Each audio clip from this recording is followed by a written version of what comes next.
Certified Media Enterprises production. I'm Doug Cunningham. Nobody crossed the picket line. Our drivers, all in solidarity, stayed out almost 2 years. She's been instructed to put these people back to work, and there'll be a trial that's pending. Teamsters Local 572 Secretary-Treasurer Rick Middleton. He's talking about a worker victory at Star Fisheries in San Pedro, California. A federal district judge ordered the striking workers reinstated to their jobs. An NLRB trial will follow to make the striking workers whole for what they lost due to the violations of labor law at Star Fisheries. A union-busting attempt against the 33 Teamsters drivers led to a strike in 2015. Middleton says when time came for a new labor contract, company owner Jolene DiMaggio declared that she would no longer have a union at Star Fisheries. And we had conversation that she doesn't get the choice on that. It's the members who say whether there's a union here or not. And she then hired attorneys, and they instructed her, well, you have to sit down and negotiate. So we started that process, and in that process, we learned very quickly that they were not going to negotiate a contract. They said, we're taking away the health and welfare, we're taking away the pension, we are only going to give you a 2-year contract, and you're only going to get 35 cents. The workers went on strike. One irony is that DiMaggio's late husband earned a Teamsters pension before he became a company owner, and she benefits from it. Middleton says the court order to reinstate the striking workers demonstrates the staying power of a union and the power of worker solidarity. The big thing is the solidarity our members kept. They all kept together. We kept having meetings with them, informing them where we're at each step of the process, and it works. They said, you told us it was going to work, Rick, and we believe you. I said, well, guys, the only way you know it's going to work is we stuck together, and they did. The Youngstown Education Association is mobilizing to defend public education in the face of an Ohio law putting a CEO in charge of public schools. The law takes away the power of elected school boards to run the schools when the local schools are labeled failing. Teachers can be fired, union contracts thrown out, and schools can be closed and replaced with charter schools. Enormous power over local public education in the hands of one executive, and it's part of a nationwide effort backed by billionaires to attack teachers' unions and destroy and undermine public education. YEA President Larry Ellis. It's the nationwide attack on both public unions and on public education. You are in danger of losing your public schools in Youngstown. And so if you rally the community and get their support, they're the voters, they're the ones that are going to be able to hopefully make enough noise to make a difference that the legislators see that, wait a minute, something's wrong here or something's not right. You've been listening to WIN, Workers Independent News. For more information, visit laborradio.org. It's time for the Rick Smith Show. I want you to get up now. I want all of you to get up out of your chairs. I want you to get up right now and go to the window, open it, and stick your head out and yell, I'm as mad as hell, and I'm not going to take this anymore. I don't want to abolish government. I simply want to reduce it to the size where I could drag it into the bathroom and drown it in the bathtub. You bet I cut the taxes at the top. How dare you? How dare you? Go ahead. Make my day. The Rick Smith Show starts now.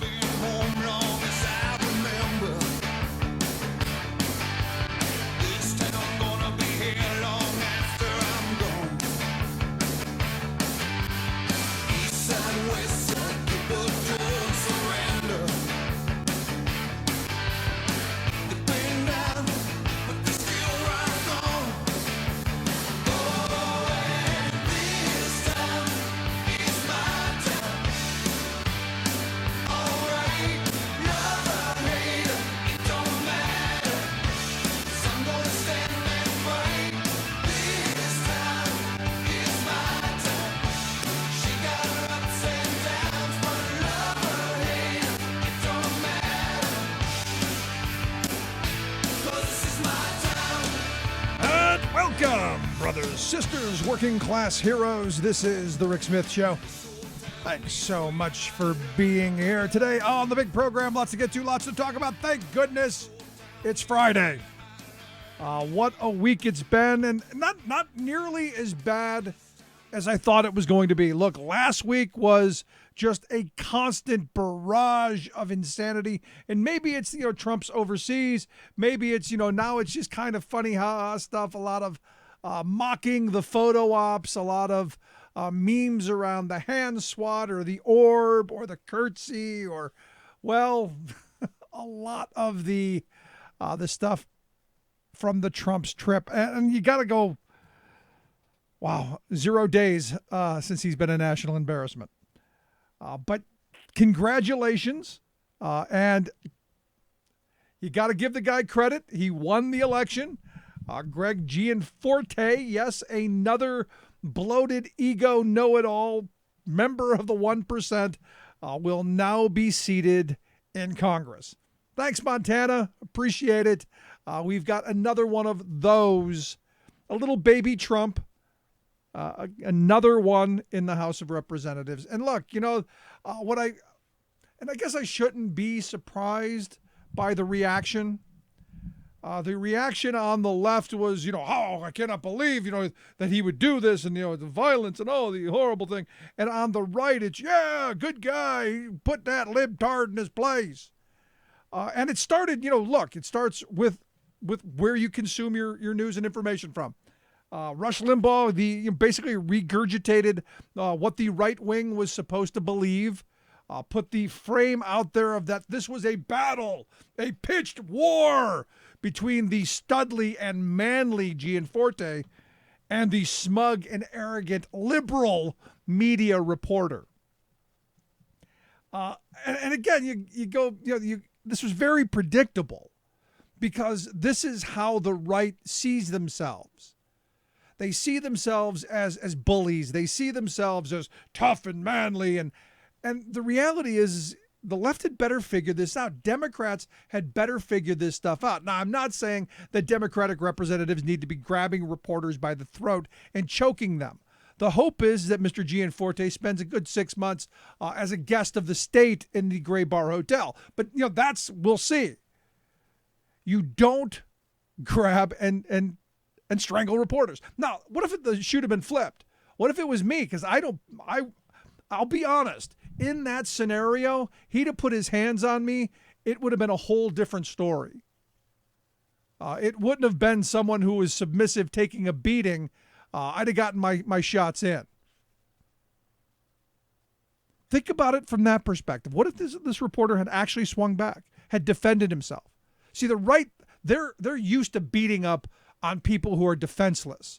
And this is another one of these stories that infuriates me because manly and studly and sturdy and, I forget what other words he used. He said, I must join the chorus and condemn what happened out there. This manly, obviously studly Republican candidate in Montana took the occasion to beat up a pajama-clad journalist, a pajama boy journalist out there.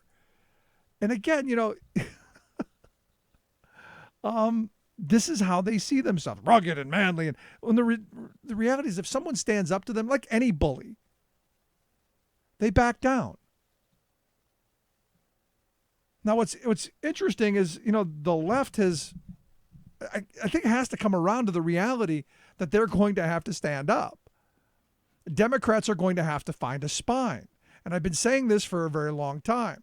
Understand, 2018 is not going to be a bloodshed year unless Democrats find a message and the working class of this country thinks that they're willing to actually fight for them. This scenario plays exactly into the frame that the knuckle draggers who voted for Trump want to see. This didn't hurt him. There was a moment of hope that I had, when you go, just a moment where you go, that's a bridge too far. And then I quickly realized, no, that's a pipe dream. The reality is there are those in this country who go, yep, that's a sign of strength. Showed him. All for what? He asked a question. And if you listen to the tapes, he did it and even do it in an aggressive manner. Look, I've been in these scenarios where reporters are asking people questions and they all shove their microphone in your face because they have to. It's the only way they get the audio. His job is to go and get a quote. He's doing his job. And yet you've got this guy who's now going to be a congressman. He's now going to be in the halls of power with this kind of mentality. And now he's now come out and said, well, maybe I overreacted. Maybe the story that we spun, since there was an audio tape, maybe that was a lie. So right away, what we've got a guy who, 1, doesn't like to be questioned, 2, will use violence, and 3, will lie. He should fit right into Congress. And that's the frustrating part of this. And I look at the Limbaugh frame, and I don't know Ben Jacobs. I did some reading of some stories of his. I don't see a liberal bent. I don't see a bent whatsoever. He's a reporter. He simply goes and he tells the story. Something that I think is foreign to a lot of folks, because we live in these silos. We get our news from I have an uncle who sends me every crazy right-wing Breitbart article you can find. And it's always the same thing. It's always sourced from Breitbart. It's always this crazy, bent on, and it's not even close to reality. And when you push back, you go, oh, that's just because you don't believe. You're right, I don't believe. I need facts. And the sad reality is we live in this world where facts have been so distorted. We live in this world where nothing is believable anymore. And that's a victory for the people who want to cause chaos. That's a victory for the people who hate democracy, when you can no longer trust your media, you can no longer trust your government, where nothing is believable, where nothing is trusted. There's nothing good there. And when I look at stories like this one, when I look at the right-wing echo chamber saying, oh, this is man, tough, sturdy guy, tough Republican. I go, that's not good. It's not good. Because if a Democrat were to have done this, I would have said, jail. You do not put your hands on reporters. You don't put your hands on people. Now, you've got and again, this is part, in my view, of the Trump war on the media, where media is the enemy, where reporters are the enemy. The people who want to tell the story to people of what's actually going on, they're the enemy. Duncan Hunter, the congressman from California, he was asked by Capitol reporters about what happened in Montana with this Gianforte body slamming this reporter. And he said, well, it's not appropriate behavior. And then he went on to say, unless the reporter deserved it. And the question comes back to, what does deserved it mean? He asked the question. Does that reach the level of he was asking for it? I mean, it sounds an awful lot like a lot of the things that go on with these kind of authoritarian guys. She was asking for it. He was asking for it. And I just gave it to him.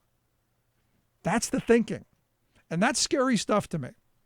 Because you've got someone like Duncan Hunter, who's been in Congress a long time, who look,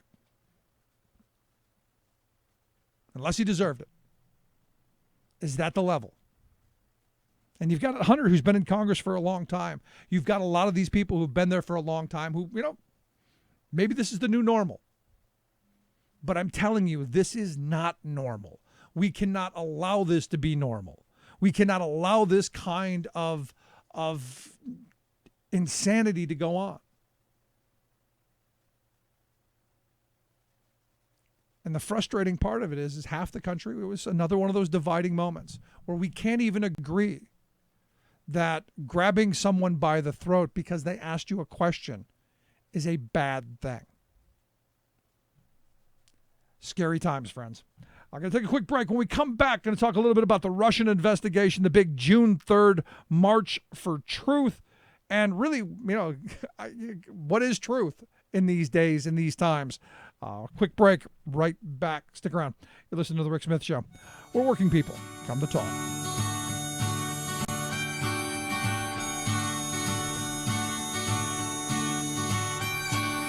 All of my life I have searched for clarity.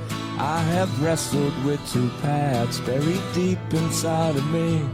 I lost some rounds, been knocked around, felt my share of defeat. Yet somehow I've always managed to get back on my feet. I'm Rick Smith, And this is Labor History in 2. On this day in labor history, the year was 1824.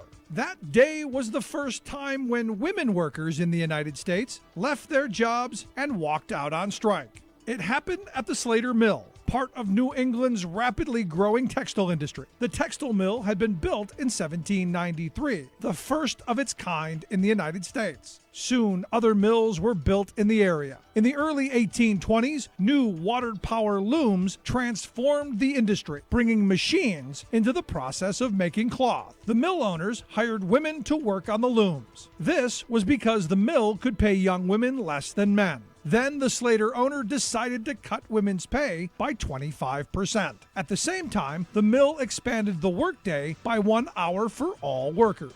102 women walked off the job and into history. They were joined by men and children workers from the mill. Other local community members and farmers supported the strike. Many in the area resented the mill and its dominance of the local landscape and economy. Soon the Pawtucket strike spread to 8 mills. The strike lasted for 1 week, and then the mill owners agreed to compromise with the workers over wages. Women workers had shown their power. 10 years later, hundreds of women textile workers in Lowell, Massachusetts followed as they went out on strike. Today, Slater Mill is a museum. In 2014, the site hosted exhibits called The Mother of All Strikes, commemorating the women of Pawtucket and the role of women in the labor movement.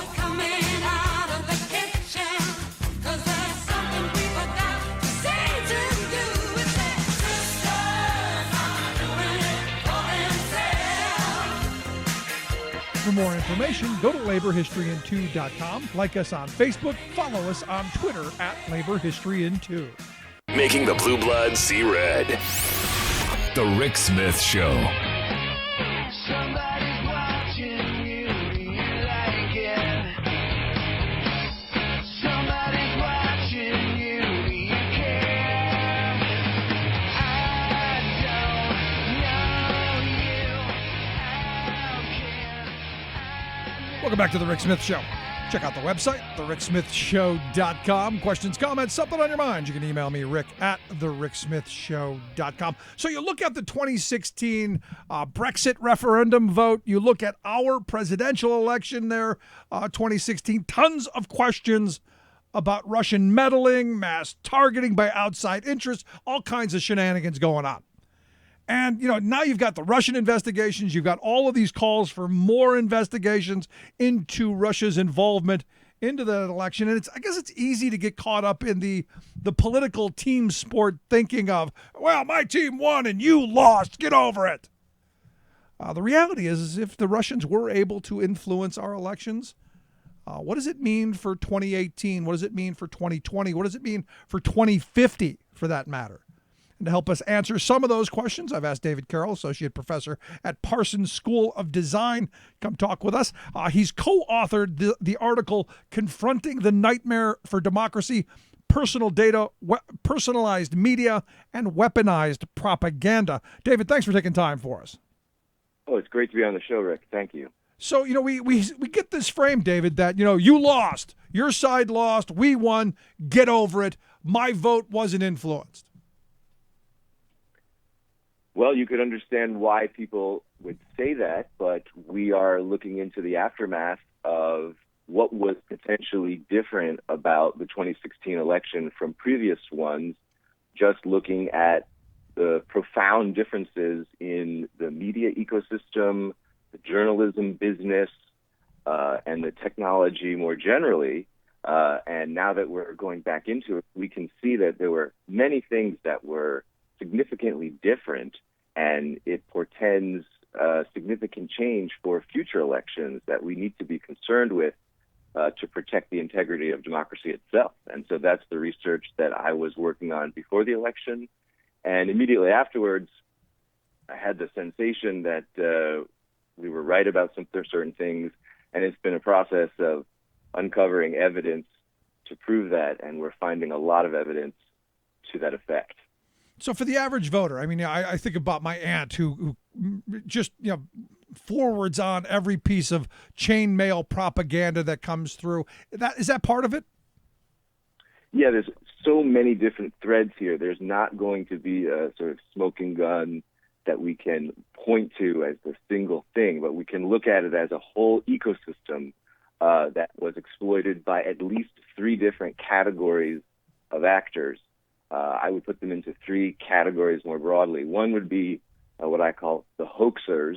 These are people who, just for pure profit, they did not have a political agenda, but they figured out they could create a very profitable hoax news business using the off-the-shelf tools, using Facebook, using Google advertising, and they used these tools to sort of weaponize the web and weaponize advertising to spread hoax media. And we saw that this was consumed voraciously by people, and it was easy to find people's susceptibilities.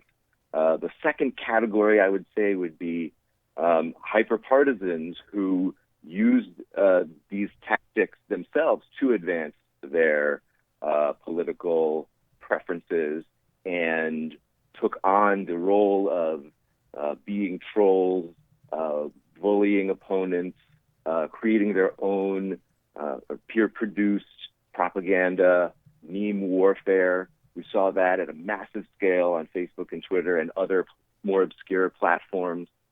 And then the third category would be foreign state actors that either participated in this or inserted and leveraged this in different ways and contaminated what was already a tremendously polluted environment. And so now we're going back and looking at the forensics that we can figure out the difference between sort of non-political commercial hoaxers versus citizens who are using these tactics, and what are the vulnerabilities of foreign interference here. And we're doing that by chasing the data. And we're making some significant progress, and we're figuring out that there may be legal action that we can take to contribute towards preventing this in the future. Well, so basically you've got the profiteers, the partisans, and the destroyers. Those are your That's 3 right. groups. That's exactly right. And I would argue that none is better or worse than the other. They're, in my view, they're all bad. All bad for different reasons. And luckily, some of the legal and technical challenges might be able to reduce the impact of all 3. So, but here's the thing, what do you say to the person who goes, well, you know what, that's the individual's fault. They should have known better. They should be able to filter this stuff better. You should know when a hoax story comes across your desk. This is true, and we are looking at some research that's being done by other academics, and luckily, as a whole, it seems that the population more broadly is relatively immune to disinformation, and most people can make good assessments about the media that they're consuming. However, in our electoral college system, between 70 and 100,000 voters are the ones that actually decide the election. Right. And so it is possible now to identify the voters who are going to be the swing votes. And the media technology and advertising technology and other tools are allowing both campaigns and different nefarious actors to identify and exploit those people who are especially susceptible to these messages. And so this is the key thing that we're looking at. We're looking at what companies were involved in helping the campaign and others identify these people, and how are companies like Facebook and Google facilitating this hyper-targeting, and what would it be like as a hyper-targeted voter to only see messages about issues that you are most susceptible to being riled up by or alarmed by, and at the expense of other messages. So this idea that the democracy works and the electorate is well informed about the entire set of issues. And when that awareness becomes narrowed to the things that are hyper-targeted to concerns, it means that politicians are not being held accountable in the way that democracy was designed to be. Right. So it's not like the old days where you opened up a newspaper and there was a whole bunch of stuff from all different perspectives and all different stories and all kinds of things. Now what you see is basically I Google something, I want to buy a baseball, and for the next month all I see are ads for baseballs. Exactly. The same tools and data that's used for hyper-targeting advertising, meaning to find this perfect ski vacation for you, or to get you to try a new fabric softener, or even to see the local band at the local bar, that can be used by political campaigns, and there's nothing stopping nefarious actors from using those same tools as well. And so that's what concerns me greatly, is that the tools of the advertising industry, the tools of Facebook and Google and others, might be basically too powerful and available to too many different kinds of people without any accountability. Yeah, that's a scary thing, but especially when you're talking about right now the FCC is looking at doing away with net neutrality. So eventually the one with the most money and the best analytics and the best way to do the search engine optimization, they're the ones whose message gets out and we hear nothing else ever again. Exactly. And so what is interesting too is you bring up the FCC, and I think that one key area that we need to bring into the national conversation here is privacy laws and privacy regulation, because it's really the lack of privacy regulation in the United States that affords us protection to protect our individual autonomy and to potentially protect the autonomy and sovereignty of our nation. And what is interesting is the FCC repealed the sort of most audacious privacy rules that had been put forth. So now we're back to square one in figuring out, can Congress protect privacy? We're seeing in state houses important legislation put forth.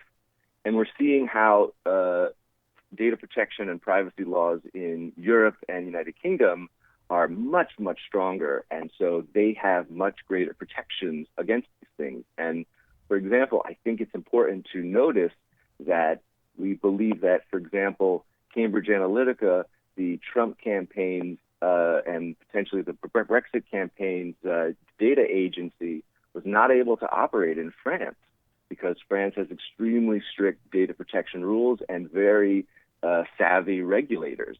And so, we can't draw a direct causal relationship, but we can certainly see that the French election was able to withstand some of these kinds of attacks. But what do you say to the person here, David, who goes, here's the thing. We're a free country. The internet's supposed to be free and open to everyone. You're talking about diminishing my freedom, David. No, I don't think actually. I actually think the kinds of protections that I'm observing is actually rights to citizens and consumers. So actually to increase our rights and freedoms. So one of the really interesting things that I discovered immediately after the election is Europeans have a right to request their data from companies that collect them. This is something that we don't have in the United States. Wow. And so a Swiss researcher who looks into this stuff, Paul-Olivier Dehaye, encouraged me to request my data from Cambridge Analytica because he realized that the company is actually based in the United Kingdom. And so I submitted what's called a subject access request, which is sort of like a Freedom of Information Act for your data from a commercial company. And indeed, I was provided my data, which was a stunning development. And I published that on Twitter, and people can look at that. And wow. What was shocking about this is it shows two things that are really important for Americans to understand. Number one, it shows that U.S. voter data is being processed abroad. It's being processed in the United Kingdom at least. So that is a significant change from previous elections.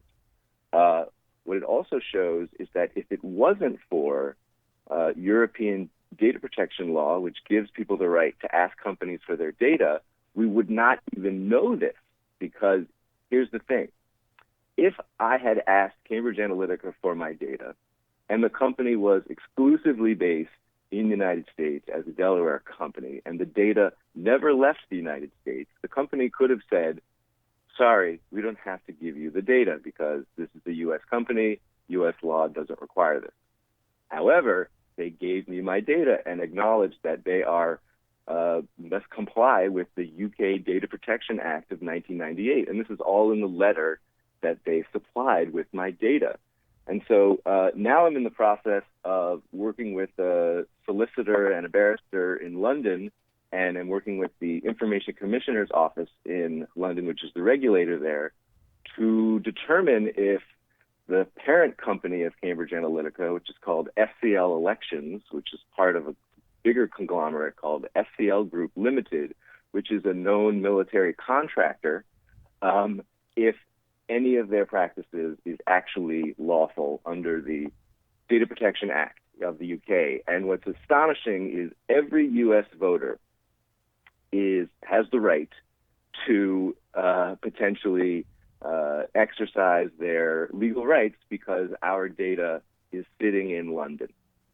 Because that was the next question I was going to ask you. How do I get my data? I would love to know what it is that they know about me and what my internet footprint is and what targeting they're doing towards me. Yes. Well, we're figuring this out. One of the things that we're concerned with is that the data that they provided me it can't possibly be complete, because if you look at the way that Cambridge Analytica markets itself, it says that it is buying data from commercial data brokers, it's buying data from advertising companies, it's buying data from other measurement services, and basically gobbling up as much data as it possibly can, and then using that to create our ideological profile. And in my case, what it showed is that it had ranked 10 political issues in order of importance from 1 to 10, and it had calculated my partisanship as in opposition to my registered partisanship, and it calculated my propensity to participate in the election. And we think this is just a derived model of the actual data that they have collected of me. So we are pursuing the strength of the Data Protection Act in the UK to demand more information so that we can determine where did they get the information about me. And what it would be very disturbing is if we prove that what they are doing is they are buying anonymized data from commercial entities available on the open market, and then they are using the voter registration, which is accurate, has my name, address, has my age, my gender, my zip code.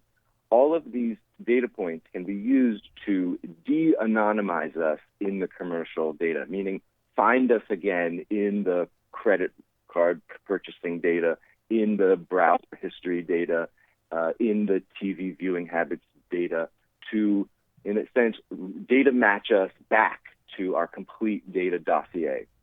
And this is very troubling that the voter registration data is being used this way, because what it means is, unfortunately, the privacy policies that we all don't read are a broken promise, because as soon as the data goes into another hand and is reattached to our voter identity, it can be used against us without our knowledge.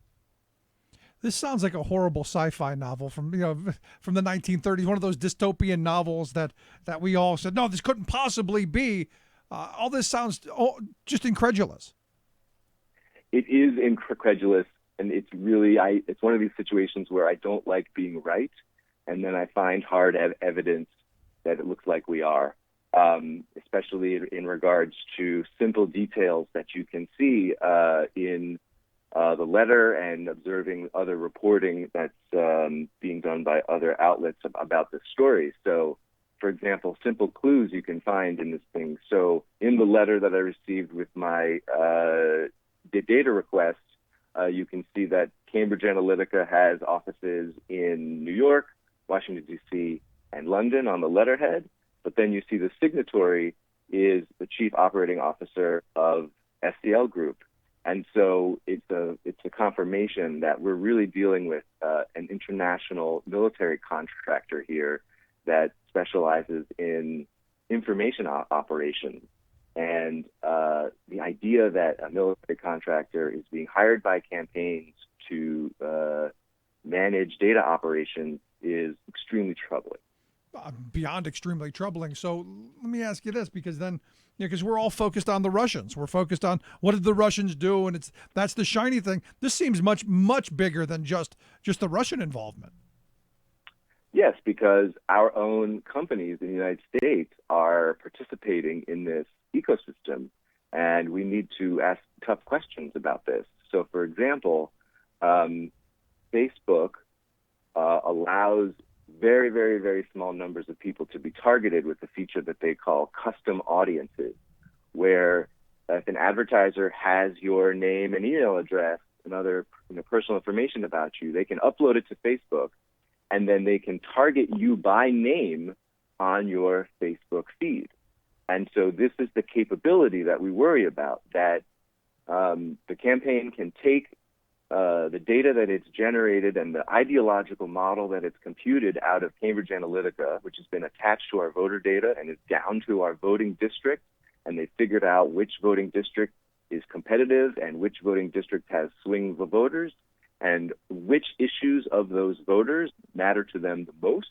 And then they can create custom ads and posts and messages that appear in as little as 20 people's Facebook timelines. And then those ads are shown or sponsored posts are shown, and then they disappear, and there's no public accounting or review of those. So this idea of the dark post is very disturbing, that there's an unaccountable voter messaging platform that's been created by Silicon Valley.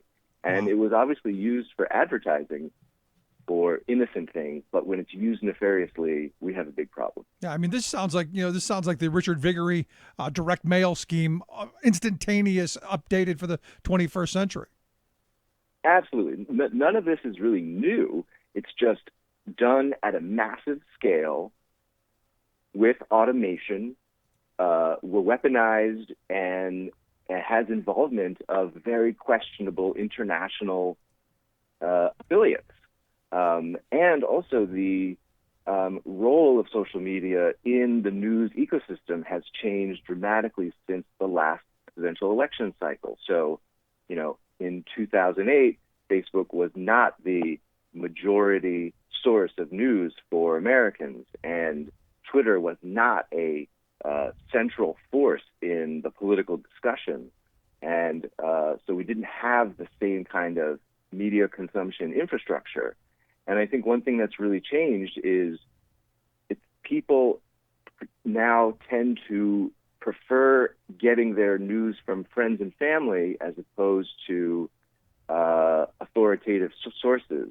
So there's a real sort of weakness in the system to exploit propaganda this way. Yeah, I'm still of the mindset I want to know the source, and I evaluate the source well before I evaluate the story. And again, I think this is something, and I've been telling my children this is part of their future, that you've got to find the source. You've got to put it through certain filters, because there is so much garbage out there. Yes, media literacy is not only going to be a sort of personal survival skill for individuals, but it will be for democracy itself. And this also relates to privacy and security. That protecting one's privacy and security is a survival skill of the 21st century. And if we think back to the year 2016, it was a series of incredible privacy tipping points. It started in January with James Comey going head-to-head with Tim Cook over the FBI unlocking the iOS to decrypt it from the San Bernardino shooter. We had things like the Panama Papers, we had WikiLeaks, and so on. So this idea that our privacy was then cyber attacks became very widespread and had huge implications for the world. We have to take our privacy much, much more seriously as a function of our personal autonomy and our sovereignty as a nation. So last question I've got for you then, because, you look at this and what you've laid out is everybody should be, quaking at this point, because this is scary stuff. What do we do? How do you How do you stop this from happening in the future? Is there a way for regulators to help? What's the direction forward, or don't we know yet? I think we have some good indications that things could possibly move in a better direction. So in terms of laws in Congress to protect privacy, Representative Marsha Blackburn, who was actually behind the FCC privacy repeal, has proposed a browser bill that would create an opt-in requirement so that companies would have to ask your permission to target you for ads based on your data. So this is a promising development from a Republican, no less. I think we need to be watch very closely industry reaction to this. Facebook and Google are already locked and loaded to try to defeat this bill because it would not be good for them and many other of the members of the industry. So citizens need to think carefully about, are their privacy rights being represented in Congress? There are also really interesting privacy laws at state houses. So citizens should figure out if their state assembly people are advocating for their privacy rights at the state level as well. We can also hold these companies accountable. We can ask Facebook and Google, are they acting in the best manner to protect the democracy that has ensured their success? And then we can also become very aware of how we might be manipulated and how our privacy erosion may be contributing toward that, and things we can do to protect ourselves and protect our family members in this way are very important. Scary, scary stuff. I'd love to have you come back and walk us through some more of this, keep us updated, and share some more of what you find about your personal data, and maybe help us figure out how we can find ours as well. That's great. I'd be happy to update you on how things are going and the legal case. David, I really appreciate the time. Thanks so much. Thanks for having me on, Rick. David Carroll, Associate Professor at Parsons School of Design. You're going to want to read this article, Confronting a Nightmare for Democracy, Personal Data, Personalized Media, and Weaponized Propaganda. We'll get a link at thericksmithshow.com. Quick break. Right back. Stick around. You're listening to The Rick Smith Show. We're working people. I'll never bend. I'm with you now. Until the end. Thought-provoking, intelligent conversation with a heart. The voice of the working class, Rick Smith. This is Solidarity News on Radio Labour. This is a Radio Labour special report. I'm Mark Boulanger. The international labor movement is fighting attempts by huge multinationals and their supportive politicians to break unions in ports around the world and introduce perilous non-unionized work. About 90% of world trade is based on maritime transport, which is dependent on ports and the workers who unload the ships. The latest struggle is in Spain, where the European Commission and the Spanish government have ordered an end to the use of unionized pools of stevedores from which the workers who unload the ships are chosen. The pools of stevedores are crucial because they guarantee that qualified trained workers are hired for the available jobs that are highly dangerous. In response to the Spanish government's plan to use private hiring firms, the country's 6,000 unionized stevedores have declared rotating strikes. Leading the fight to maintain the unionized pools of stevedores are the International Transport Workers Federation, the ITF, and the European Transport Workers Federation, the ETF. The ITF represents more than 4.5 million workers in 700 unions operating in 150 countries. Leaders of the ITF and the ETF held a media conference in Barcelona to address Spain's privatization of stevedore hiring. Paddy Crumlin is the president of the ITF and the National Secretary of the Maritime Union of Australia. Look, we see it this way. This is a form of union busting, and we're not going to have a bar of it. We're not going to have a bar of it in Spain. We're not going to have a bar of it throughout Europe. And where it happens anywhere in the world, international dock workers are going to do something about it. The big players in this country are all multinationals. APM Terminals, Hutchinson and DP World. Stevedoring is an international industry. It's being automated. It's highly productive. It has very small numbers of employees. It's essential community infrastructure. There's not any real competition in those areas. It is about maintaining a fundamental supply to the communities in every country. Dock workers have a right to training. It is a 24-hour-a-day industry. It is a highly productive industry. It's an industry that requires very specific skills and investment in skills and safety. There needs to be training infrastructure. There is nothing within the scope that says dock workers in Spain, in Belgium, in Germany, in Australia cannot have stable employment within a single company. But what there needs to be is stability of employment for dock workers within inside an industry. And what the industry and the government needs to do is invest in that training. And the best way to invest in that training is to invest in a process where there is an identifiable workforce that is trained right up to best practice, that is safe. We've had enough of dock workers not going home at night because they've been mauled on the job or killed. Hello, my name is Tom Siebold. I'm the Vice President of the ETF Docker section and also the National Secretary of the Docker section in my home union, which is Verdi, a German trade union. We need qualified dockers, and the pool systems in European countries are ensuring a high level of qualification, of training for those dockers that are dealing on a daily basis with the globalization. A pool system where unions are involved ensures that only trained dockers will be recognized to work in European ports.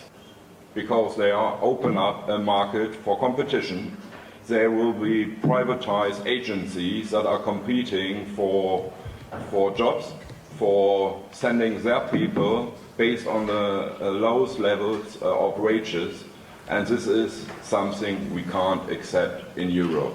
We need high level of training and qualification. And that's it.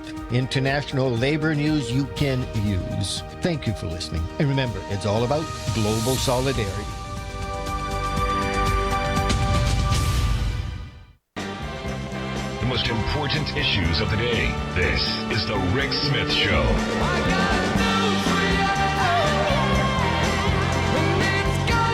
Welcome back to The Rick Smith Show. Check out the website, thericksmithshow.com. So one of my favorites, I mean, there's been a lot of favorite things from the Trump trip. The Grand Religion Tour with the orb and the curtsy and the hand swat and, you know, all of that. The note in the wall, all that stuff. I think my new favorite is the handshake. The handshake where evidently French officials are now saying that Trump denied supporting the far-right nationalist candidate, Le Pen, and told French President Macron that, well, you were my guy. I got to be honest, you just don't know what's going to come out of his mouth. Anyway, here to talk about what's going on around the world in Washington, D.C., I've got Michael Esker, Talk Media News. Michael, thanks for taking time for us. You raise an interesting point there, Rick, but let's point out something else. It was, and how lucky Donald Trump was in a sense. He spoke last week to the Saudi Arabians in a rather conciliatory speech in which he said, we're not here to lecture you. We want to talk about things that we have in common and our common enemy, ISIS. And this was a way of saying, or at least hinting, implying, hey, I hope you didn't take it personally when I was saying all that anti-Muslim rhetoric over the past 18 months. Yeah. How lucky he was that it wasn't that day and it wasn't until yesterday that we had the Fourth Circuit Court say this ban that you're talking about is still a Muslim ban. You can't outrun your own words. He got real lucky that the court didn't issue that decision while he was in Saudi Arabia as a way of pointing it out to them just how anti-Muslim his rhetoric has been. Yeah, but do you think it would have mattered to them? Look, that was an arms deal. I mean, it was really about Right. They want the weapons.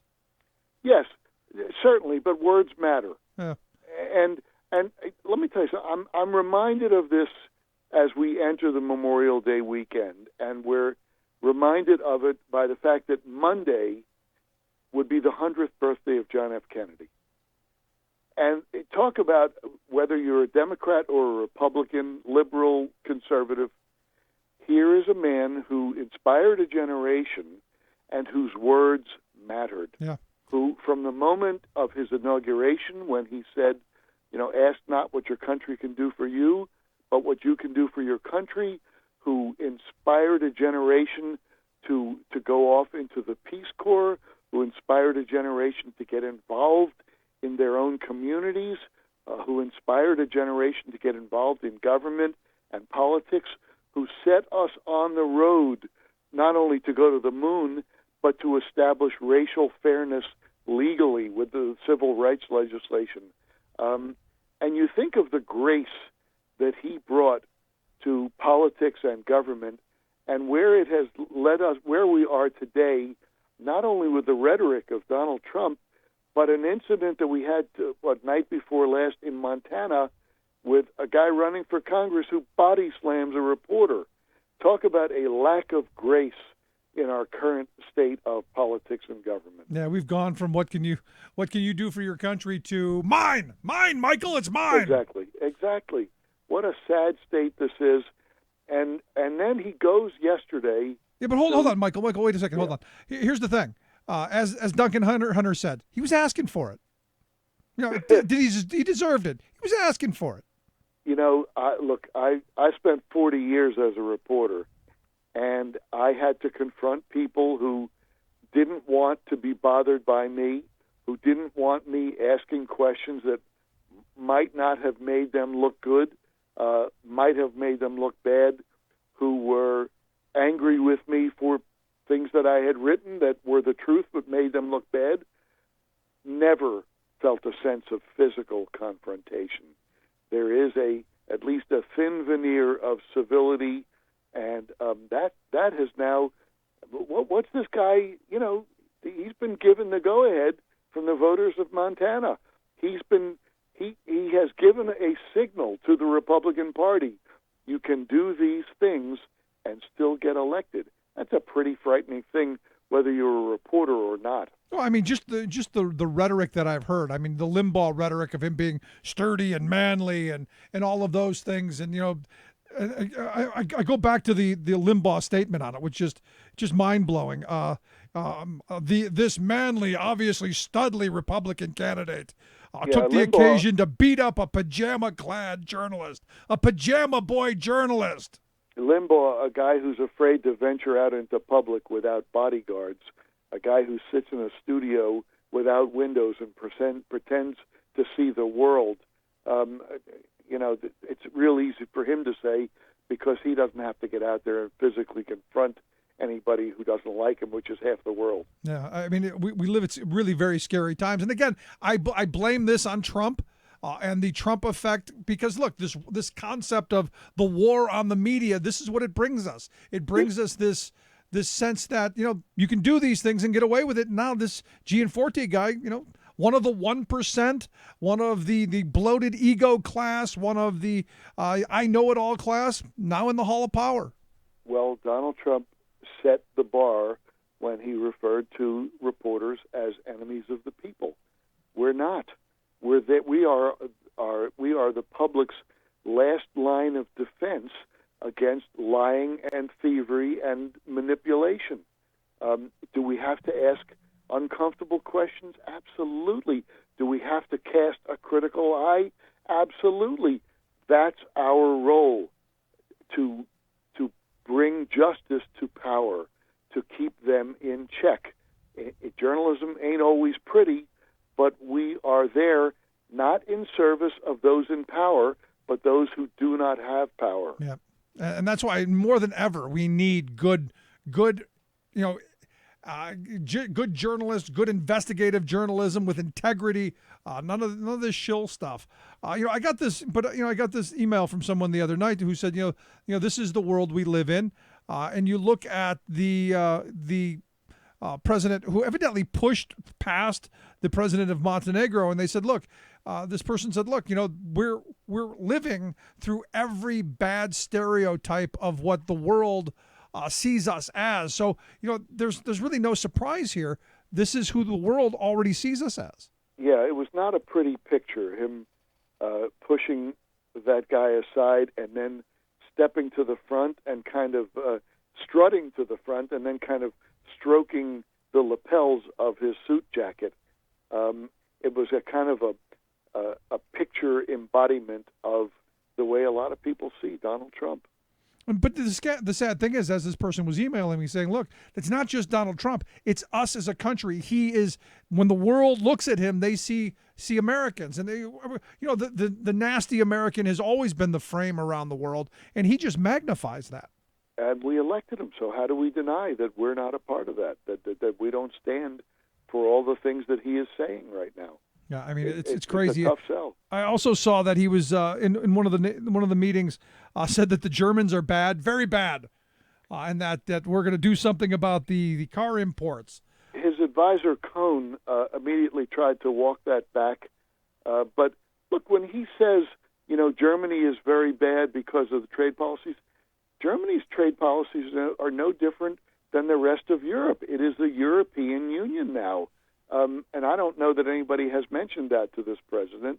But Germany's trade policies are the same as Belgium's or France's or the other members of the European Union. As I was looking at, because now all the photo ops are over, all of the the picture time that's over, all the fun and games.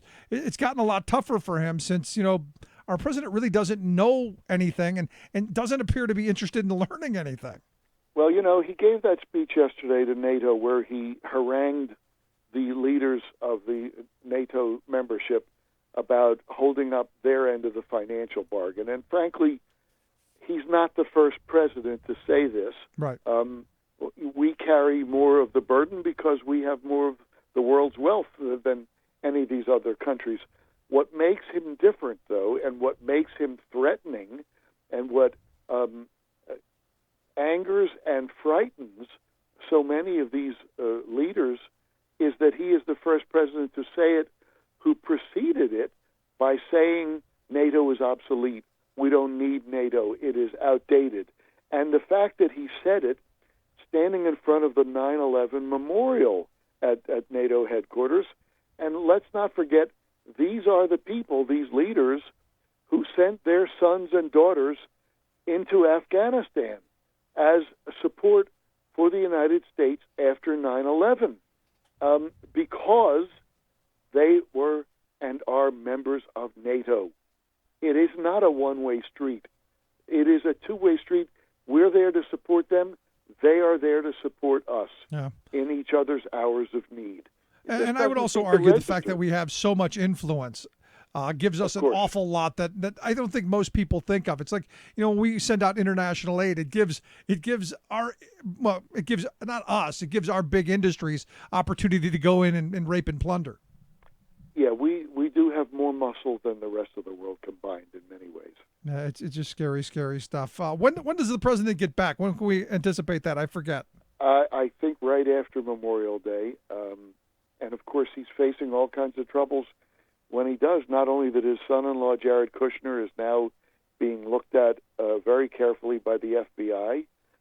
He's got a budget that he wants to get passed that I think has very little chance, but it is a measure of where his head is, that he wants to cut Medicaid and food stamps for people who are the most needy people in America.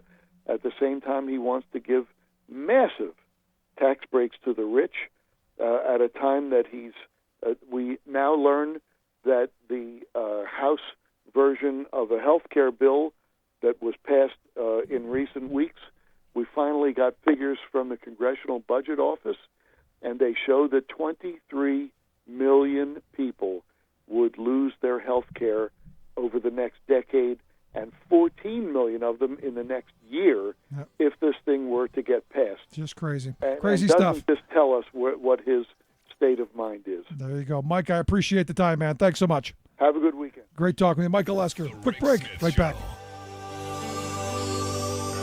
You're listening to The Rick Smith Show. For more information, go to thericksmithshow.com. If you've missed any portion of the program, you can download the podcast at thericksmithshow.com. You're listening to WIN, Workers Independent News, a diversified media enterprises production. I'm Doug Cunningham. Nobody crossed the picket line. Our drivers, all in solidarity, stayed out almost 2 years.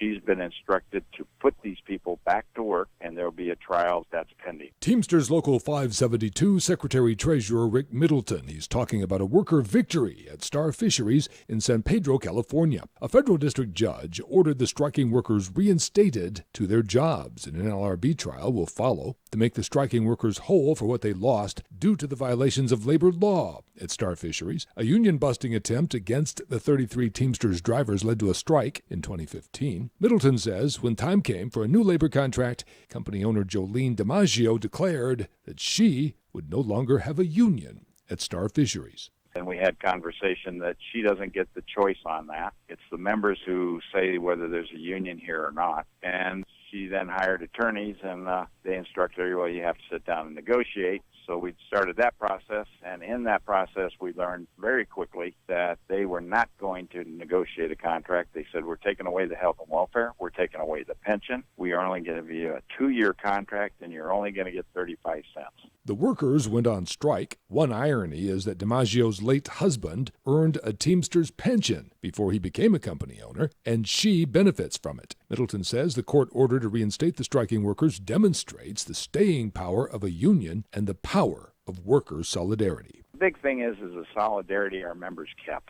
They all kept together. We kept having meetings with them, informing them where we're at each step of the process, and it works.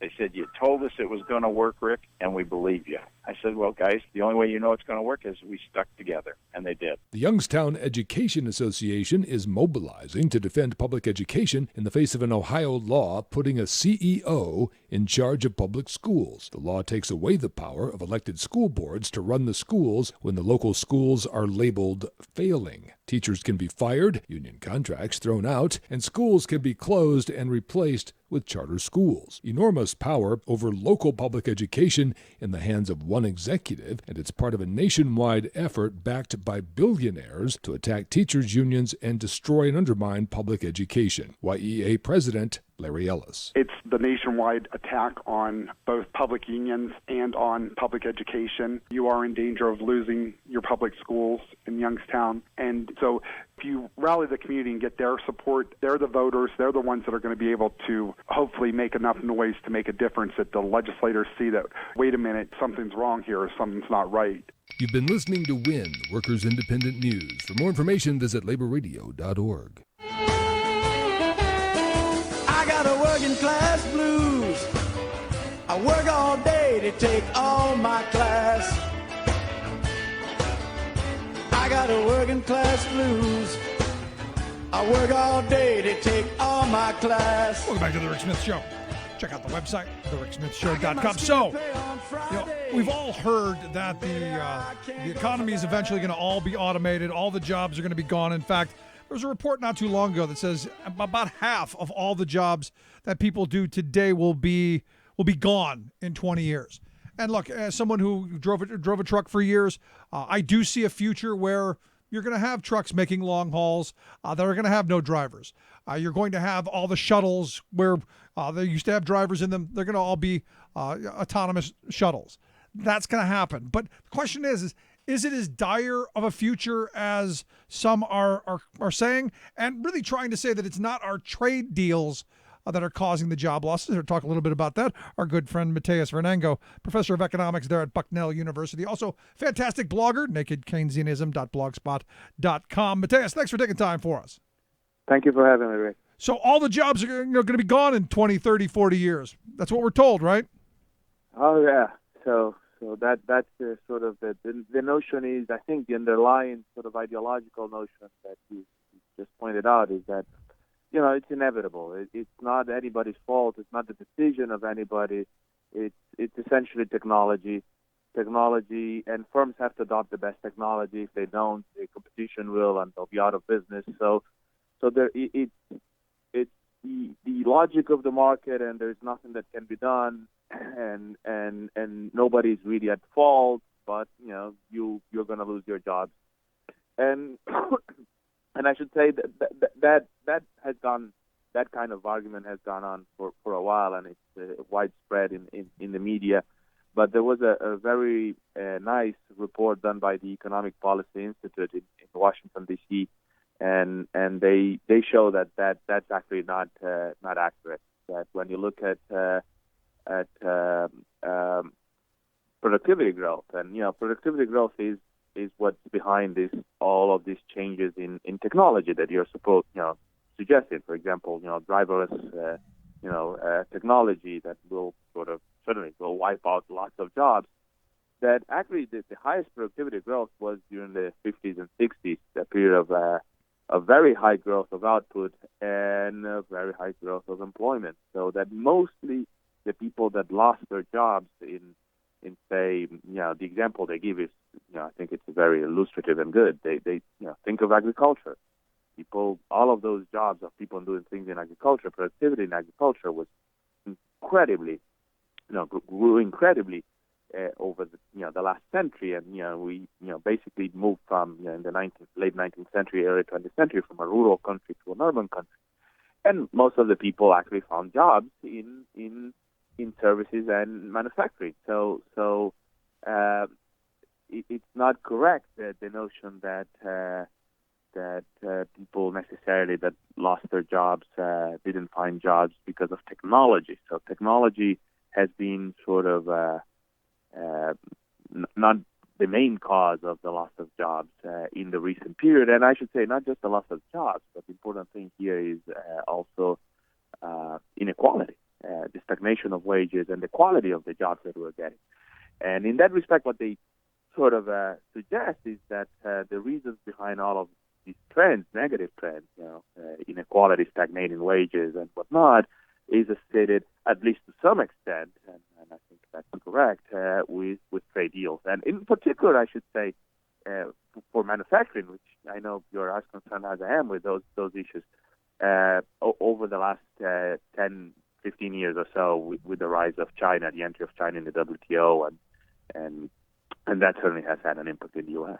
I would argue that's probably one of the biggest impacts. But it's in front of us all the time, Mateus. Eventually we're going to end up going to McDonald's, and you're going to push buttons, and your order is going to come out magically. You're going to have the driverless vehicles. We keep hearing all of these stories of all of these jobs being eliminated. Where do those people then go in the new economy? So, traditionally, what happens is that there are new jobs created by the automation itself. So the automation implies that several things are sort of cheaper, that people can buy more stuff to the extent that demand continues to expand, new jobs are created. So the question is, what kinds of jobs we're going to create for? So there is a macro sort of overall macro economic relation to how we get sort of jobs. So if we can maintain consumption, and if we can maintain government spending and whatnot, you should have, you actually do have, I should say, a level of unemployment that the official one at least is relatively low. It's 4.4%. The question is the quality of the jobs.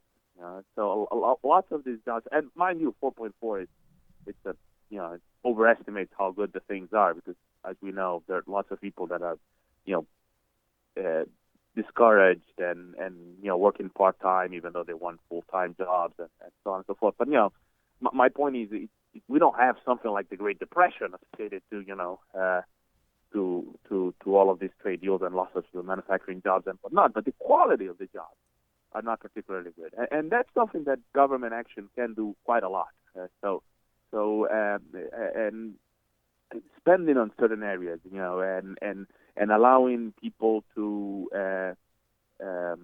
retool, to get an education, to go to college and get an opportunity to have the jobs that actually pay higher, that allow you to design, say, be the engineer that designs the driverless. Right, but we can't all be engineers, Matthias. I mean, there are some people who the best job they're going to get is maybe the person who bags groceries at the grocery store, or drives a truck, or does any of that other stuff. But those things, though, even for the guy that is gonna, so there'll be somebody, still when the truck, probably there are people to service the truck, there are people to get the stuff in and out, and so on and so forth. What we need in those cases is what? For the service jobs, we need higher pay. We need stronger unions that, can sort of allow people to get, decent, the minimum wage should be considerably higher than what it is. We should give people, full health. There'll be considerable, we should have more of those kinds of services, which would generate jobs and would be, give better quality of life to people and so on and so forth. So there is ample space for government policies to upgrade the quality of education and allow people to get better jobs, but also for those jobs that will remain and they're low skilled and whatnot to get better pay and a fair sort of share. So McDonald's should be paying for those fewer, if they actually automate the whole thing, for those fewer workers that they'll have, they should have full health benefits. So Walmart should pay full health benefits to their workers and so on and so forth. And that should be part of what we should have by legislation. So we shouldn't be deregulating all of this stuff. We should be enforcing regulations and forcing corporations to pay decent wages to their workers. No, I agree. I go back to the 1950s. The labor movement at the time was facing a lot of the same things with the automation, with the new technologies, and what they were calling for at the time were shorter work week, higher wages. So shorter work weeks, making the same amount of money. Embrace the technology, but also share the gains so that everybody shared in this. The problem right now is as technology continues to grow and the people who organize this stuff, they seem to take all the gains, and everybody else kind of gets nothing, which is why we have this huge gap with inequality. Yeah, it's winner take all, and there is one of the important things is that a lot of these lower skill things are in services, and services have one great advantage, I would say, regarding manufacturing when it comes to bargaining power of workers. Somebody has to do those services. You cannot have your nurse, nursing services or your fast food services exported to China.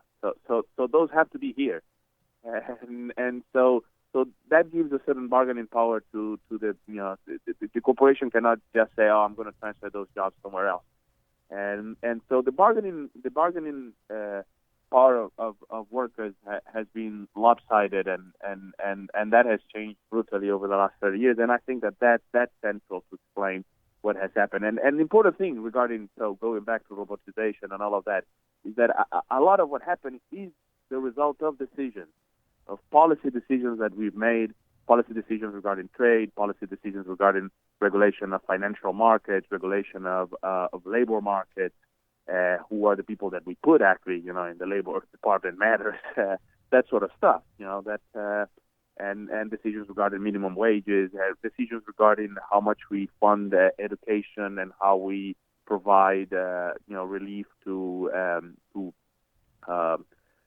student loan debt, and so on and so forth. So it's the result of the decisions by society.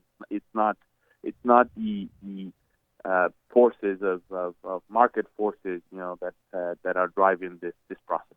So if I'm hearing what you're saying, right, we should be investing in education and infrastructure and all those things. But I look at the budget that the Trump administration just dropped while he's out of the country, and massive cuts to those kind of investments, massive cuts to education, massive cuts to healthcare, just slash and burn across the board. That to me then seems like if what you're saying is right, that we need to be investing, this seems to be very tip of the nose idiotic thinking then in budgetary terms. Oh, sure, and he's also slashing. I should say the other thing that it's amazing is he's slashing research and development, for the NIH and several other agencies, which is in terms of the leadership that the American corporations have in terms of research and development. A lot of that is done by the state and by funds through the government. So he's betting on all the wrong things. He basically is cutting the stuff you said and welfare programs to increase the defense budget. So that's essentially the budget. The other thing I could say about that is that certainly is not something that will pass. I think so you'll have a hard time passing that kind of stuff because Congress, they cannot cut all of those things and go back to their constituencies. Having said that, my concern with respect to a budget like that one is that it shows an incredible amount of inaction. So I wouldn't expect much on that front, but I would expect significant tax cuts. So I think that he'll get away with that part of his budget because that's actually what he's given his actual constituents in the Republican Party. And so we're up for a significant increase in deficits, but without the kind of generation of employment and growth that we actually need to improve all of those things that you said. And I should say, it's very important in all of these things. The other thing that I think it's crucial, it cannot be minimized, the importance of increasing minimum wages. That sets the tone for all bargaining in the labor market. So it's an amazing thing that we given that the Republican-controlled Congress, we cannot increase minimum wages, and that's and they're at an incredibly low level at this point. So all of those things are sort of very frustrating and don't particularly bode well for the future of the economy. Yeah, I go back to the lack of investment on so many fronts, but the healthcare part of it just mind blowing. I often think about how rich the Salk family would be had Jonas Salk said, "Nope, it's mine. I invented it. Me." And like EpiPen, charge like $600 per shot. Oh yeah, sure. No, the other thing is that I think we should expect from a Trump administration is in terms of what apparently they're going to the Obamacare, the American health care plan, whatever it's called. Now has been sort of scored by the CBO, and the calculations. I'm sorry I don't have it in front of me, but I was reading the other day. It's like the losses will be more or less what we talked the previous time was in the order of more than 20 million people going to lose coverage, and so this is it's going to generate actually losses of life. This is so it's extremely dangerous. The sort of policies that are being sort of set in place. Yeah, you got to call it what it is. It's pay or die. The AHCA or what? It's pay or die. It's that simple. But that's the world view. And sadly, there are people who elected these folks. And I keep going back to do we ever wake up to the reality that the Republican Party right now is the party of giving tax dollars to the very wealthy and everybody else go pound sand? It's the problem I think you'll have is that the only populist thing that it's very hard to call Trump a populist. There's nothing about not with this budget. Use the word not with this budget exactly. And the only thing was that he retracted from TPP and has sort of said something about not signing new trade deals and perhaps revising NAFTA, but that per se doesn't generate jobs and doesn't certainly generate better quality jobs. So I think a part of the story and the hope is that in the places where he actually won the election, he lost the popular vote, and despite his sort of crazy notion that 3 million people, or how many I don't know, illegals voted. At the end of the day, whether they're working class in some of the Rust Belt states, here in Pennsylvania and in Wisconsin and Michigan, we'll see, what it is, the rules that, so that he's not going to do anything for them and that the situation will not improve. Actually, several of these people are going to lose their health care. There not going to be new jobs, no big infrastructure spending. one can only hope that they do not vote for him if he's still up there in 2020. The question is, we do need on the other side a candidate that comes and it's credible on those changes in policies that have been, at least on some of these issues, in free trade and in the regulation that had been for a long while bipartisan, and so that's the downside of everybody wants bipartisan sort of agenda, and I'm always some things sure, yeah, but for others I'm not so sure. So that's the important thing. That we managed to have a progressive on the other side that is capable of exactly doing the things that we're talking. The things that made the world work back in the 50s and 60s, spending on education, spending on research and development, spending on expanding the welfare net, including and in particular health in the case of the U.S. and also expanding wages and giving workers a fair shot. No, we all need all those things. But just so I'm clear before we wrap up, the robots, the automation, we shouldn't be Luddites and smash the machine yet, right? Certainly there are issues there and there'll be costs, but I don't think that, if we had all of these other things I just had in place, robots would make our lives easier. So it would be the same thing as saying, you should, be afraid of your tractor. So, and we should be using, horses and manual labor. So the tractor is not necessarily a bad thing. The robots are not going to be a bad thing. What's the bad thing is the policies we wrapped, our economy around with, and those things are our decisions. So we can have an economy with robots and plenty of employment and good wages and the good life. There you go, Mateus. We choose to do so. Sorry. There you go. Appreciate the time, man. Always great talk with you. Always good stuff. Always good talking to you, too. Thanks so much, Mateus Vernengo, professor of economics there at Bucknell. Check out the website, nakedkeynesianism.blogspot.com. We'll get a link at thericksmithshow.com. You can just get right there. The only person who would be thrilled about going back to horses, my wife, loves the horses. There you go. Quick break, right back. So you might start represent. Say the USA is drowning in grafted lies. Say the USA and resume the ties it bind. Stop taking all our money and shipping it offshore. Do the job that you're elected for. Saving work in America, one show at a time. The Rick Smith Show. I'm Rick Smith, and this is Labor History in 2.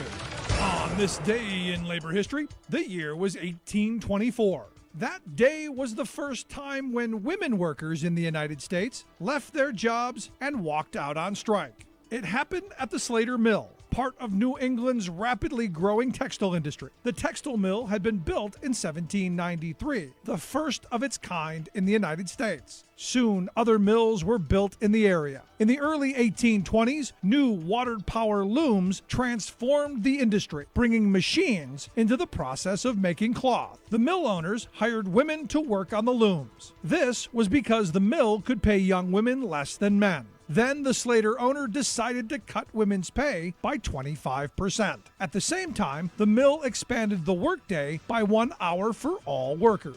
102 women walked off the job and into history. They were joined by men and children workers from the mill. Other local community members and farmers supported the strike. Many in the area resented the mill and its dominance of the local landscape and economy. Soon the Pawtucket strike spread to 8 mills. The strike lasted for 1 week, and then the mill owners agreed to compromise with the workers over wages. Women workers had shown their power. 10 years later, hundreds of women textile workers in Lowell, Massachusetts, followed as they went out on strike. Today, Slater Mill is a museum. In 2014, the site hosted exhibits called The Mother of All Strikes, commemorating the women of Pawtucket and the role of women in the labor movement.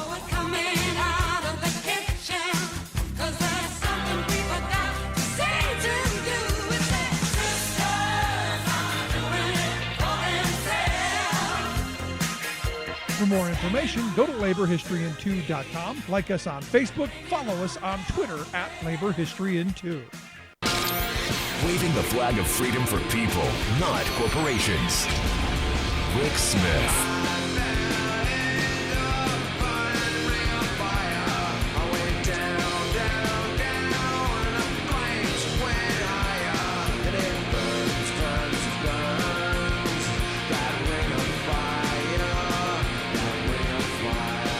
Moria tweeted out that that's right, owners' capital is worth something, but workers' labor is worth something too. And the reality here is, look, nobody is saying that the capitalists can't make money, the investor class can't make money. The question is how much? What is, honestly, how much is enough? You look at how much we've given and how much we've built the largest billionaire class in the history of civilization. And we were told that all of the productivity gains, that all of the automation, all of the technology would make us better as a society. And for some, it really has. But for the vast majority, not so much. And you go back to the mid to late 1970s and really 1981. Something happened in 81. Ronald Reagan became president. It used to be from the end of World War II until right around the middle to late 70s, that productivity and incomes walked hand in hand. As productivity went up, wages went up. The more work performed, the more profit made, the more sharing that went on. Everybody got better. That idea of the rising tide lifting all boats. 1980 really forward. What's happened is productivity gains have completely gone, at like a 45-degree angle. I mean, they've gone up and up and up. It really just, if you have the old graph there, just at a 45-degree angle, and wages kept with it until 1980, where it has, it's deadlined, and in fact, it's actually gone down. I was telling my daughter this last night because we were talking about jobs and just this weird automation topic came up. And yes, I do have these weird conversations with my daughter. And I said, look, back when I started working in the late 80s, I was making, $15 an hour. The top rate when you were there, the 18 months, went up to, I think it was $18.90 an hour, full health care, full benefits, dental, glasses, all that stuff. And it was a great job. Today, doing the exact same job, you start off at $14 an hour. Top rate, $18 an hour. No health care, no pension, no benefits until you reach full-time status. And then the health care is worse. The pension is worse. Everything's worse off. So, not gimmickry of economics or any of that stuff. We've actually fallen backward. The working class has fallen backward. And I keep going, why is that? Well, when I started, and I can use the LTL, the less than truckload sector of the trucking economy, to say, look, back then, 85% of the companies were unionized. 85%. Today, it's down to about 10%. The bargaining power of workers that demand better wages, hours, and conditions for their productivity is gone. And we, as a society, need to wake up and realize that until we get that bargaining power back, until we have the ability to demand better wages, hours, conditions. It's never changed. Understand, this is not a new fight.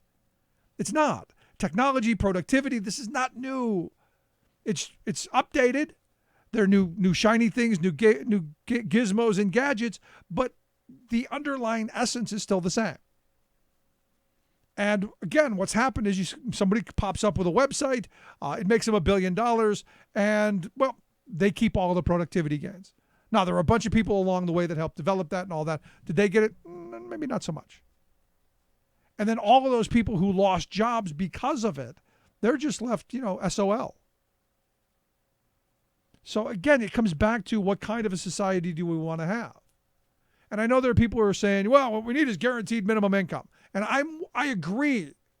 We do need to have a form of guaranteed minimum income going forward. But what do you do in the transition where you had somebody who, take the trucking industry, for instance.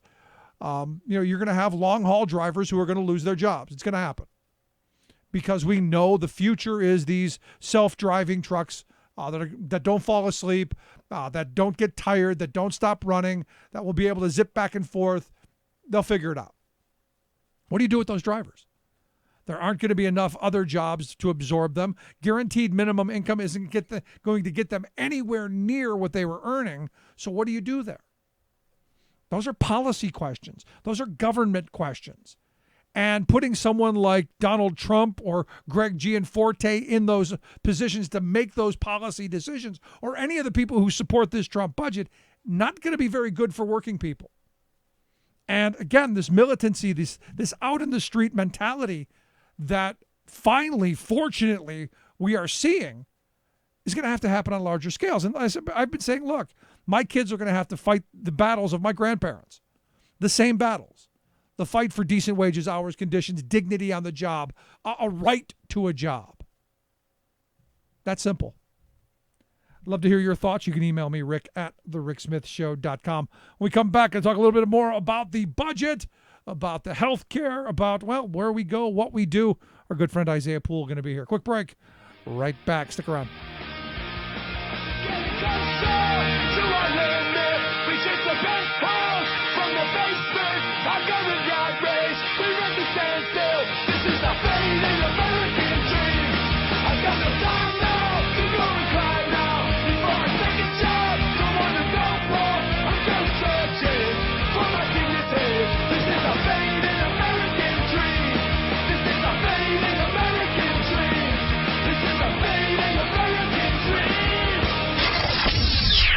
You're listening to The Rick Smith Show. I'm Rick Smith, and this is Labor History in 2.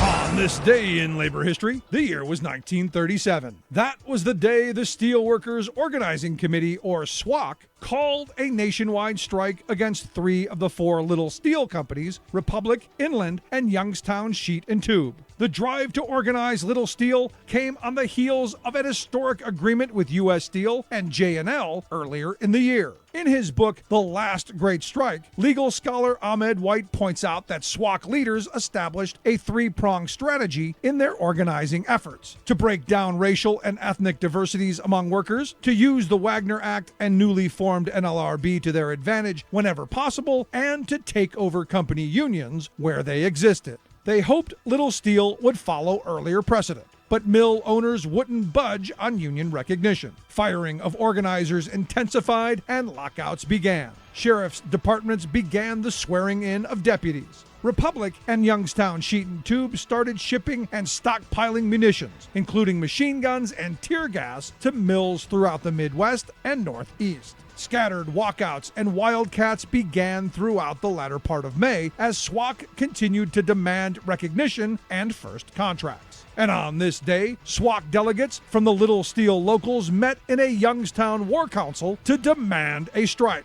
The strike began late that evening with the shift change at 11 p.m. The mills were shut down tight. Pitched battles between strikers, scabs, and police continued throughout the summer, with hundreds arrested. Anti-union violence would explode with the Memorial Day massacre in South Chicago and the Women's Massacre in Youngstown the following month. After 5 months, the strike collapsed. It would take until 1942 before recognition was finally won. Labor History in 2 brought to you by the Illinois Labor History Society and The Rick Smith Show. Making the blue blood see red. The Rick Smith Show.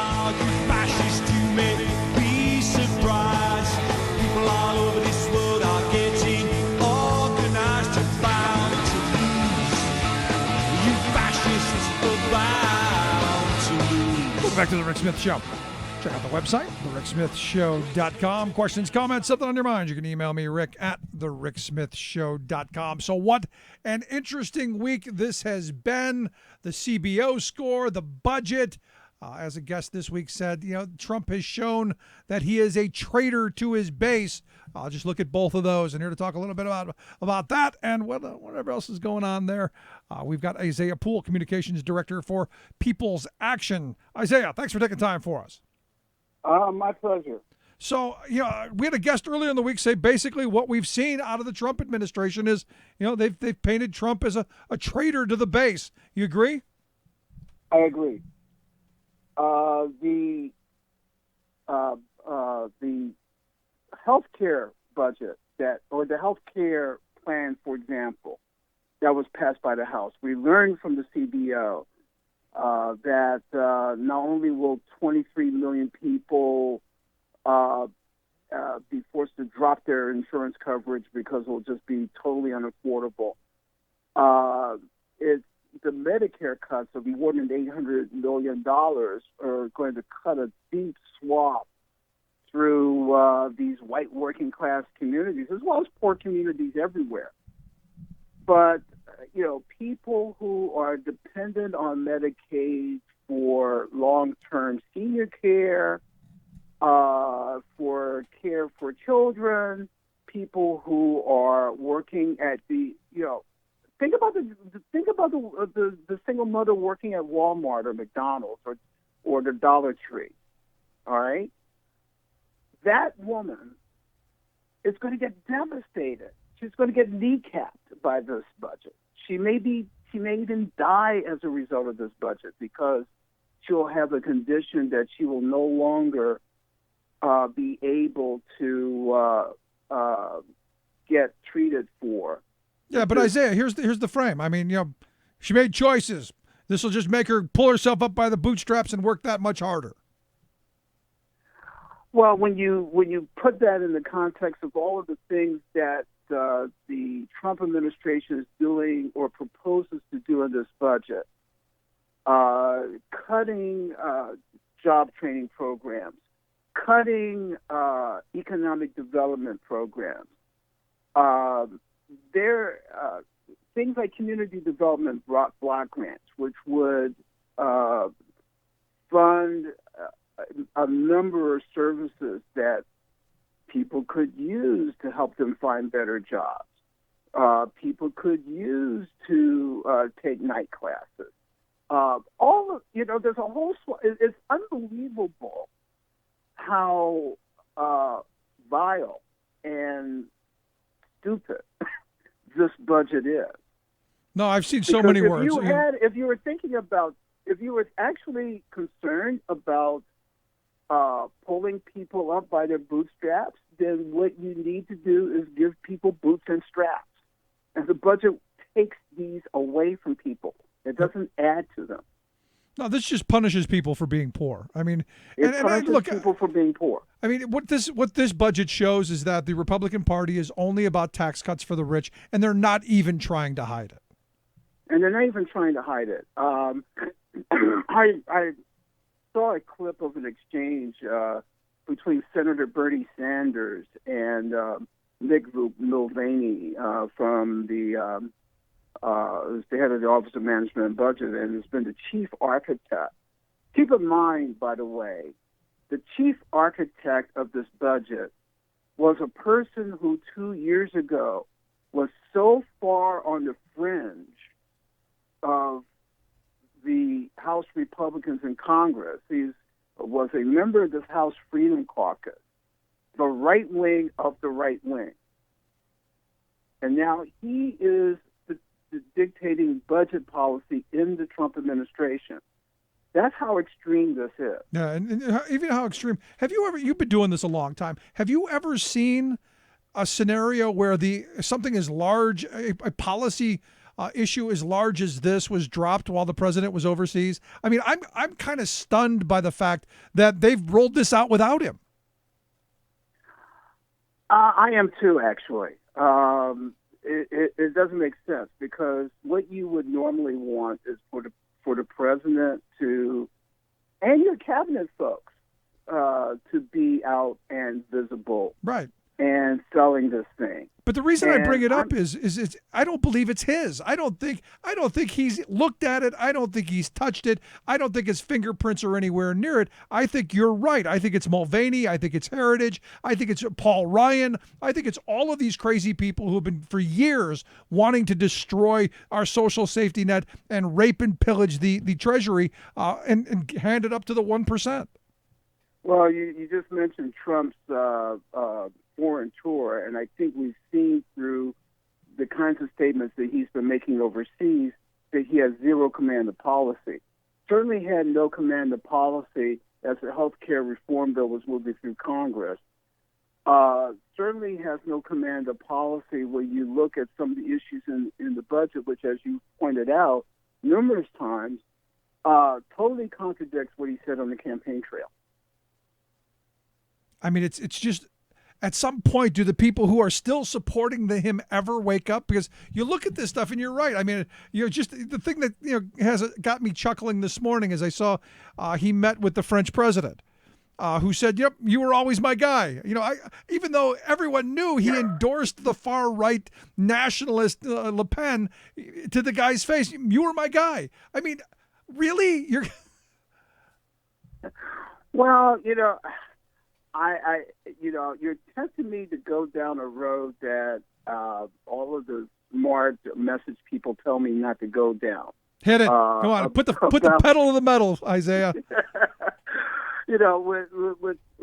About the man's mental competency. But without, even if you don't want to talk about the man's mental competency, that is the kind of thing that is indeed crazy.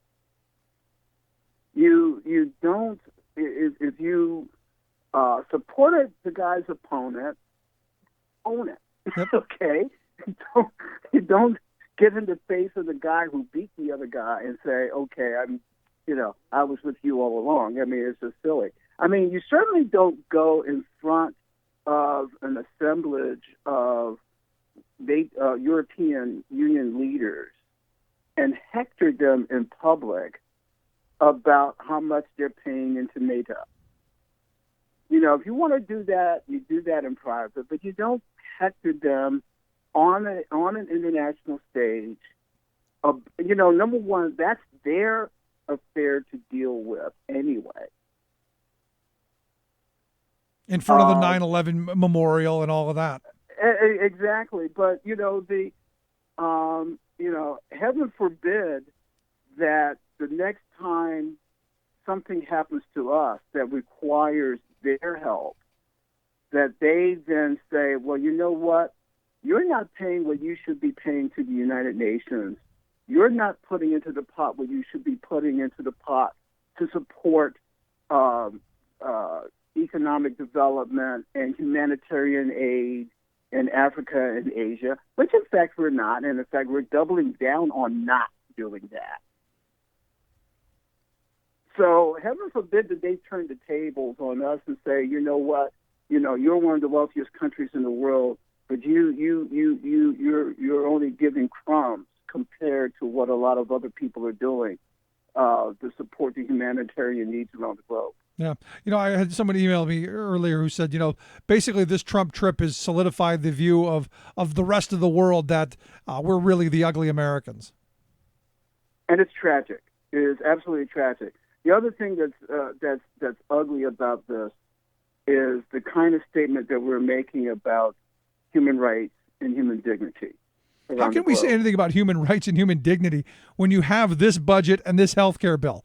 I mean, what moral authority do we have? What high road can we possibly claim when you're talking about 23 million people uninsured? You're talking about killing off anywhere from 29,000 to 55,000 people.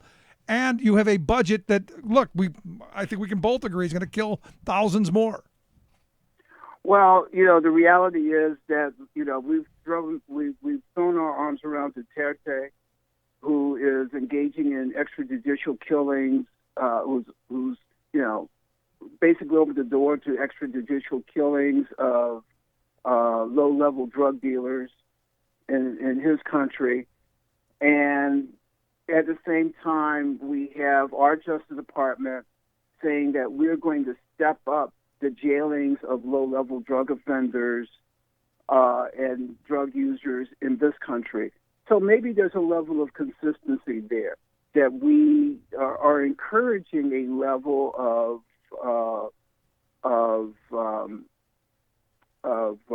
disregard for human beings and disregard for, a whole disproportionality in terms of just how we treat people.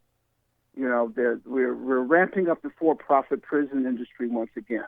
which has been an absolute disaster and has contributed nothing to the safety of our communities, has just enriched executives and corporations that have an incentive to have as many of our family members in their jails as possible.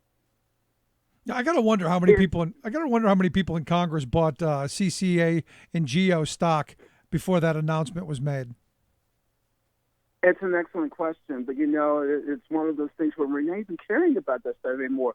Look at how we didn't care about how the investments that Tom Price made in the pharmaceutical companies that when he was a member of Congress, he was overseeing, and then we made him Health and Human Services Secretary anyway. You add all of this stuff up, and it really is. I mean, look how far we have sunk. Oh yeah, I mean, I had someone last week say, had we had the writers of House of Cards written this script, they'd have been fired. I think you're right. Because nobody would believe that we could sink this low, but we are sinking this low. Listen, the man who beat up a journalist just won a seat in Congress in Montana. Isn't that amazing? And now you've been a reporter. You're a reporter for years. Have you ever had? And I have, by the way, aggressively pointed microphones to tape recorders at members of Congress. Okay, so you deserved it then. According to Duncan Hunter, you deserve it. You were asking for it, Isaiah. Well, this starts with a climate that our president has set when he said that the media are the enemy of the American people. And when you set that as the tone, and he prefaced that months ago during his campaign with the way that he treated the media who was covering his campaign. And, it is not an exaggeration to say that this is how you set up dictatorships. By discrediting the media, making sure that they don't have the capacity to be served as a check on power. The guy from The Guardian, by the way, is, yes, well, so what if The Guardian is liberal? Who cares? At the end of the day, who cares? He was asking a legitimate question that an elected official, a person who's running for office, or a person who's an elected official has an obligation to answer to the public that he expects to cast from whom he expects their vote. Yeah, but I don't see I don't want to get into a debate on partisanship, but I don't see The Guardian as liberal. I've read a bunch of his pieces here recently, just because, and they seem fairly straight down the middle. I mean, exactly. He does reporting, and I don't know when reporting became either conservative or liberal. It just tells the story. Well, I can tell you exactly when that happened. That was when Roger Ailes was put in charge of Fox News. That's when that really got going. That the reporting of the New York Times and the Washington Post and all of the people who were, all of the institutions that have really have standards of reporting, standards of accuracy. I worked with John Donnelly at CQ Roll Call. John Donnelly is the reporter who was cornered at the Federal Communications Commission by a bunch of bodyguards of an FCC commissioner and was prevented to ask a question. I mean, these are and John Donnelly is the kind of journalist who doesn't walk in trying to sell an ideological agenda. He's trying to get the facts. Yeah, he was asking for it. But, we created Fox News and Rush Limbaugh and the right-wing echo machine wanted to create a universe in which the people who are striving to tell the truth, to be accurate about what's really going on in the world, were actually the ones who were peddling an agenda while the ones who were peddling an agenda were the ones that were actually holding up truth and accuracy. It's Orwellian. No, I mean, it's the world that we live in, and it's scary, scary stuff. So, last question I've got for you: what are you expecting when Trump returns? I mean, because there's a lot of stuff bubbling under the surface. This budget, the health care. What are we expecting when he returns? Well, number one, the resistance continues. So this next week, there are going to be actions on health care. We're going to continue to pound elected officials wherever we can on this health care issue. And, the Senate may rewrite it, but, what the climate that we need to create is that, this, whatever they try to rewrite can't just be a repackaging of the House bill. It can't be a kinder, gentler version of the monstrosity that passed out of the House. We actually need to change the entire debate and move toward the kind of health care for all, single-payer style direction for a health care plan. We got to fight on the budget. We're going to fight on infrastructure. It was an infrastructure plan that was introduced by the Progressive Caucus this week that we are going to be getting behind. Protecting our public assets from privatization and making real investments that will create millions of jobs. All sounds like good stuff. Something to give us to talk about next week. Yes. Isaiah, I appreciate the time and the thoughts. Thanks so much. And hey, don't ask too many questions. I'm going to listen. I've got some stuff I'm going to be aggressively pointing at some elected officials over the next few months. We got to keep the accountability up. There you go, Isaiah. Thanks so much, man. All right. Great talk with you, Isaiah Poole, communications director there at People's Action. You want to check out their stuff? We'll get a link at thericksmithshow.com. Quick break. Right back. Stick around. You're listening to The Rick Smith Show. We're working people. Come to talk. Is a piece of crap. My fashion sense is a little whack, and my friends are just as screwy as me. I didn't go to boarding schools. Preppy girls never looked at me. Why should they? I ain't nobody, got nothing in my pocket. Beverly Hills, that's where I want to be. I'm Rick Smith, and this is Labor History in 2.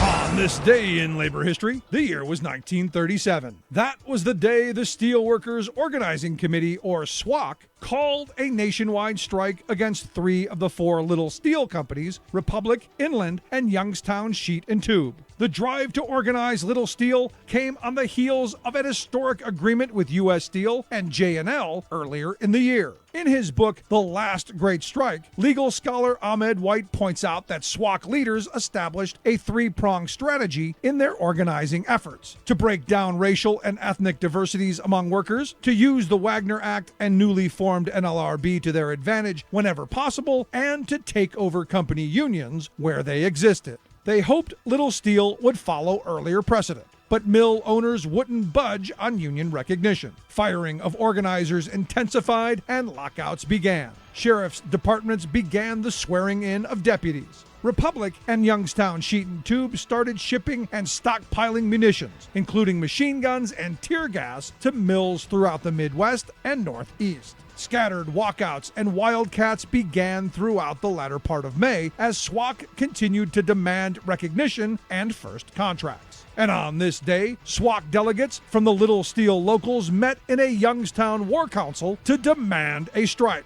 The strike began late that evening with the shift change at 11 p.m. The mills were shut down tight. Pitched battles between strikers, scabs, and police continued throughout the summer, with hundreds arrested. Anti-union violence would explode with the Memorial Day Massacre in South Chicago and the Women's Massacre in Youngstown the following month.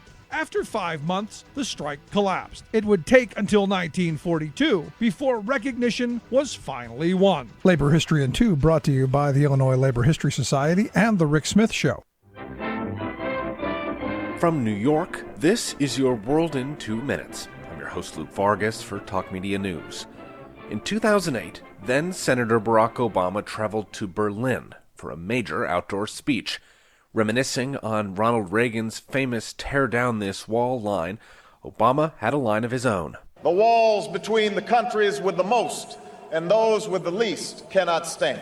On Thursday, in an age of very different American leadership, Obama returned to the very same spot for a joint event with Chancellor Angela Merkel. Guten Tag, it's good to see all of you. He used that event to update his 2008 remarks. In this new world that we live in, we can't isolate ourselves. We can't hide behind a wall. And the U.S. has conducted its first freedom of navigation operation in the South China Sea during the Trump presidency. Late on Wednesday, a U.S. Navy destroyer made a close pass of Mischief Reef, a Chinese-occupied territory in the Spratly Islands. Chinese naval vessels repeatedly warned the USS Dewey to leave China's supposed territorial waters, but the Dewey sailed right on through. Freedom of navigation operations are designed to publicly dispute China's ownership of islands that other regional powers claim as their own. Mischief Reef, which the USS Dewey sailed by on Wednesday, is claimed by Vietnam and the Philippines. It rests 250 miles from the Filipino mainland and some 700 miles from China. In a statement after the Freedom of Navigation operation, a spokesman for the Chinese Defense Ministry said, quote, "The U.S. side's errant ways have caused damage to the improving situation in the South China Sea and are not conducive to peace and stability." President Trump previously said he'll do more than schedule freedom of navigation missions, but was prepared to blockade occupied Chinese reefs in the South China Sea. For more global news headlines, visit talkmedianews.com.